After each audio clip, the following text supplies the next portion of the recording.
성도 여러분, 또 새날을 맞이했습니다. 금요일입니다.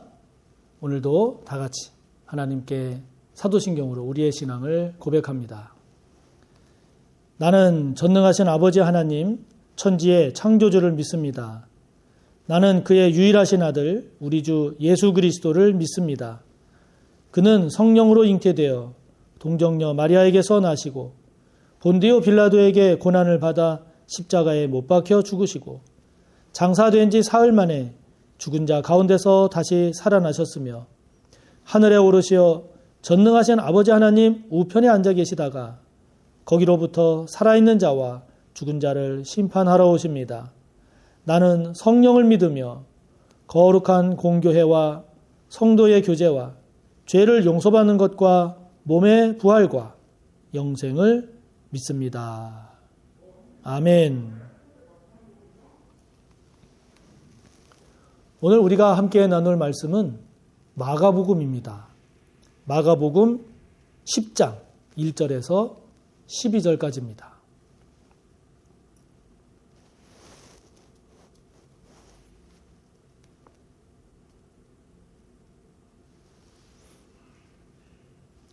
마가복음 10장 1절에서 12절까지의 말씀 함께 보겠습니다. 예수께서 거기서 떠나 유대 지경과 요단강 건너편으로 가시니 무리가 다시 모여들거늘 예수께서 다시 전례대로 가르치시더니 바리새인들이 예수께 나와 그를 시험하여 묻되 사람이 아내를 버리는 것이 옳으니이까? 대답하여 이르시되 모세가 어떻게 너희에게 명하였느냐? 이르되 모세는 이혼 증서를 써 주어 버리기를 허락하였나이다. 예수께서 그들에게 이르시되 너희 마음이 완악함으로 말미암아 이 명령을 기록하였거니와 창조 때로부터 사람을 남자와 여자로 지으셨으니 이러므로 사람이 그 부모를 떠나서 그 둘이 한 몸이 될지니라. 이러한즉 이제 둘이 아니요 한 몸이니 그러므로 하나님이 짝지어 주신 것을 사람이 나누지 못할지니라 하시더라.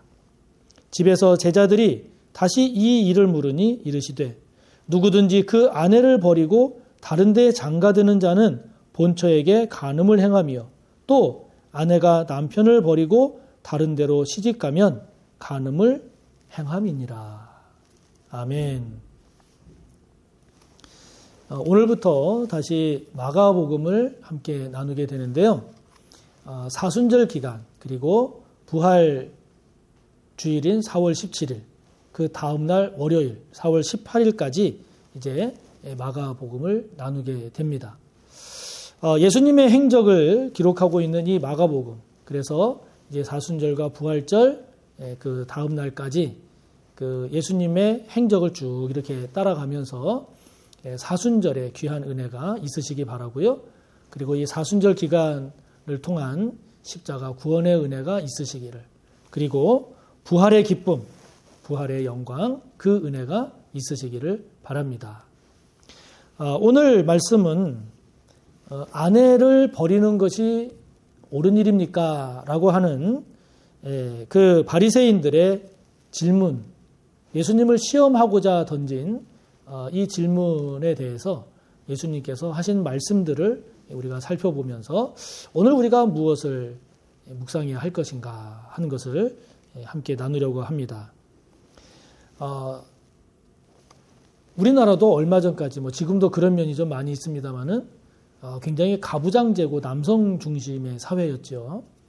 이것이 어느 나라든 다르지 않습니다. 더욱이 고대로 올라갈수록 아주 강력한 가부장제적인 성격을 띠고 그리고 아주 남성 중심적인 그러한 사회를 형성을 했지요. 그 얘기는 다른 말로 말하면 여성이 그만큼 차별받고 학대당하고 그리고 버림받는 그런 여성, 또 여성으로서의 삶이 많았던 것이 당시 사회였습니다. 신명기 24장 1절부터 3절에 보면 모세는 율법을 통해서 아내를 내보낼 때는 이혼 증서를 써주고 내보내라. 이런 하나님의 말씀을 가르쳤습니다. 이혼 증서를 써주고 아내를 내보내라. 즉 아내를 내보낼 때는 그냥 내보내지 말고 이혼 증서를 써줘라 라고 하는 건데요. 지금 바리새인들이 아내를 버리는 것이 옳은 일입니까? 이제 이렇게 예수님에게 질문을 한 거죠. 거기 24장 신명기 24장 1절부터 3절에 보면 보다 구체적인 표현은 이런 겁니다. 아내에게 수치스러운 일이 생길 경우, 아내에게 수치스러운 일이 생긴 경우에는 그냥 집에서 내쫓지 말고 이혼 증서를 써서 내보내라. 지금 이렇게 율법을 통해서 말씀하고 있는 건데, 여기도 보면 남성은 해당이 되지 않습니다. 왜? 그런 일은 없으니까요. 아내가 남성을 쫓아내는 일은 없다 보니까 아내에게 수치스러운 일이 생긴 경우 이혼 증서를 써서 내보내라. 이렇게 말씀하는 겁니다. 이것은 그만큼 연약한 지위에 있는 여성을 함부로 내쫓지 말기를, 내쫓지 못하도록 그렇게 한 것이고, 또 동시에 그 내쫓김을 당한 여인이 다시 결혼할 수 있는 재혼의 기회를 주기 위해서 이혼 증서를 써서 내보내라. 이렇게 율법이 되어 있는 거죠. 근데 여기서 이제 문제가 됐던 거는, 예수님 당시에 문제가 됐던 건 뭐냐면, 아내에게 수치스러운 일이 생긴 경우에서 이 수치스러운 일이 뭐냐, 이것을 어떻게 해석하느냐에 따라서 당시 예수님 당시 때 두 학파로, 두 갈래로 이제 나뉘어져 있었던 거죠. 하나는 이 수치스러운 일이라고 하는 것을 간음에만 해당되는 것이다. 다시 말하면 아내를 이혼 증서를 써서 내보내는 것을 아주 좁게 해석하는 거죠. 그러니까 그런 일을 가급적 허용해 주지 않는 거죠. 간음만 해당이 되는, 부인이 아내가 간음했을 때만 이혼 증서를 써서 내보내야지, 그렇지 않은 경우에는 이혼 증서를 써서 내보내면 안 된다. 그냥 아내로 그냥 같이 살아야 된다. 이런 내용인 거죠. 이것이 이른바 샴마이 학파의 내용입니다. 또 다른 학파, 즉 힐렐이라고 하는 학자를 따르는 힐렐 학파의 경우에는 이 수치스러운 일을 넓게 해석했습니다. 넓게 해석해서 남자가 좋지 않게 생각하는 일을 아내가 한 경우에, 그래서 헤어질래 라고 할 때, 그때에도 이혼 증서를 써서 내보낼 수 있다. 이런 거죠. 그러니까 굉장히 넓게 범위를 허용하고 있는 겁니다. 남자가 좋지 않게 생각하는 일. 그래서 그 당시에 이렇게 소개된 사례를 보면, 밥을 태웠을 때 그게 마음에 안 들어서 부인을 내쫓을 수도 있었던 겁니다. 그게 남자가 좋지 않게 생각하는 일에 해당이 된다는 거죠. 그럴 때 내보낼 때는 그냥 내보내지 말고 이혼 증서를 써줘라. 이러한 내용인데요.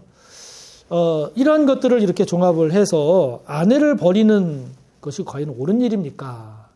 다시 말하면 예수님은, 당신은 어느 쪽 견해입니까? 이거를 어떻게 이해하고 어떻게 해석하고 있습니까? 이거를 시험하기 위해서 예수님께 물었다는 거죠. 유대 사회뿐만 아니에요. 유대 사회가 그때 이제 로마의 지배를 받고 있지 않았습니까? 당시 로마 사회는 이혼이 아주 자유스러웠습니다. 그러니까 굉장히 좀 문란한 그러한 모습도 많이 띄었던 이제 그런 당시였기 때문에 이제 이러한 것들을 계기로 이제 예수님께 이런 질문을 한 것으로 보이는데요. 이 질문에 대해서 예수님께서 하시는 말씀을 우리가 잘 묵상하는 가운데, 주님의 마음은, 하나님의 뜻은 이것이구나. 그러니까 우리가 이렇게 살아야 되는구나 라고 하는 것을 우리가 잘 깨달았으면 좋겠습니다. 이 질문에 대한 예수님의 대답은 무엇인가요? 예수님의 말씀은 무엇입니까? 너희가 지금 이해하고 있는 그 이혼 증서를 써서 아내를 내보내라 라고 하는 이 말씀은 어떤 경우에 이혼 증서를 써줘야 되는가라고 하는 그것에 초점이 있는 것이 아니다라는 거죠. 그것에 초점이 있는 게 아니라 그러한 율법의 말씀을 주신 본래의 목적은 이혼을 허용하지 않기 위한 거다라고 하는 거죠. 이혼을 허용하지 않기 위한 말씀이 본래의 뜻이지, 이것이 이혼을 하려면 이렇게 해야 되느냐, 아니면 이럴 때도 가능하냐, 거기에 초점이 맞춰져 있는 것이 아니라는 것이죠. 다시 말하면 하나님의 뜻은, 그 말씀에 담겨져 있는 하나님의 뜻은 이혼하지 말라는 거죠. 부부로 살라는 겁니다. 한 몸으로 살라는 겁니다. 둘이 한 몸이 되어서 살라고 하는 거죠. 그게 본래 목적이다. 그걸 지키기 위해서 힘써라. 그렇게 되기 위해서 노력하라 하는 거죠. 거기 하나님이 짝지어 주신 것을 9절에 보면 주님 말씀하실 때 하나님이 짝지어 주신 것을 표현할 때 이 짝지어 주셨다라고 하는 이 말씀은 부정 과거형으로 되어 있다고 합니다. 이 부정 과거형이라고 하는 말은 과거에 한 번으로 그치는 것이 아니라 과거에 그 일이 영구히 계속되는 것을 말합니다. 그러니까 하나님이 짝지어 주셨다라고 하는 이 말의 의미는 한 번 결혼할 때 맺어 주셨다라는 걸로 끝나는 게 아니라 그렇게 맺어 주신 것이 영구히 가는 것을 말씀한다라고 하는 거죠.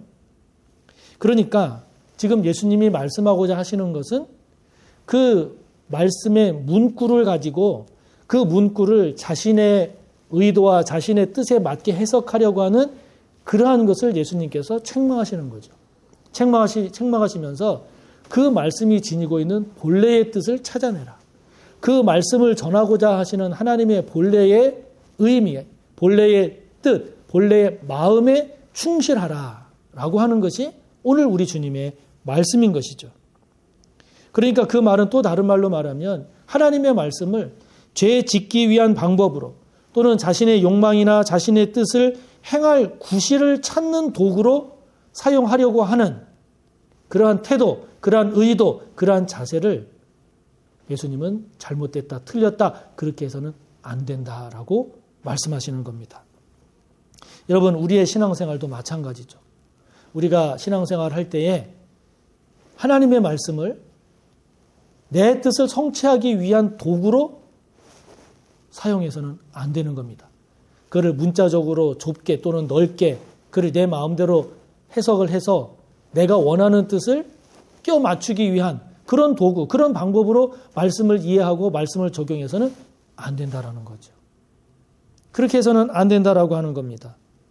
나의 의도나 나의 뜻이나 나의 목적을 위한 도구가 아닌 이 말씀 속에 담긴 하나님의 마음이 뭘까? 이 말씀을 주시는 본래의 주님의 뜻은 뭘까? 하나님의 뜻은 뭘까? 본래의 뜻과 본래의 의미를 파악하고 그 뜻에 따르는 신앙이 될 때, 그때 비로소 저와 여러분의 신앙은 바른 신앙이요, 주님이 칭찬하시는, 하나님이 기뻐하시는 그런 신앙이 되는 거죠. 그러므로 여러분, 우리가 신앙생활에서도 꼼수를 부리면 안 되는 겁니다. 꼼수가 아닌 정도를 걷는 신앙생활. 지혜롭다라고 하는 것을 교활함으로 우리가 활용하면 안 되는 것이죠. 착각하면 안 됩니다. 로마서 16장 19절의 말씀처럼 악한 일에는 미련해야 합니다. 교활한 일에는 미련해야 합니다. 그러나 선한 일에는 지혜로워야 하죠. 하나님의 본래의 뜻을 찾고 그 뜻을 따르기 위한 신앙생활에는 지혜로워야 합니다. 오늘도 저와 여러분이 하나님의 본래의 뜻을 찾으려고 힘쓰고 그것에 충실하려고 힘쓰고 그렇게 살아가기에 몸부림치는 저와 여러분 꼭 되시기를 바랍니다. 하늘에 계신 우리 아버지, 아버지의 이름을 거룩하게 하시며 아버지의 나라가 오게 하시며 아버지의 뜻이 하늘에서와 같이 땅에서도 이루어지게 하소서. 오늘 우리에게 일용할 양식을 주시고 우리가 우리에게 잘못한 사람을 용서하여 준 것 같이 우리 죄를 용서하여 주시고 우리를 시험에 빠지지 않게 하시고 악에서 구하소서. 나라와 권능과 영광이 영원히 아버지의 것입니다. 아멘.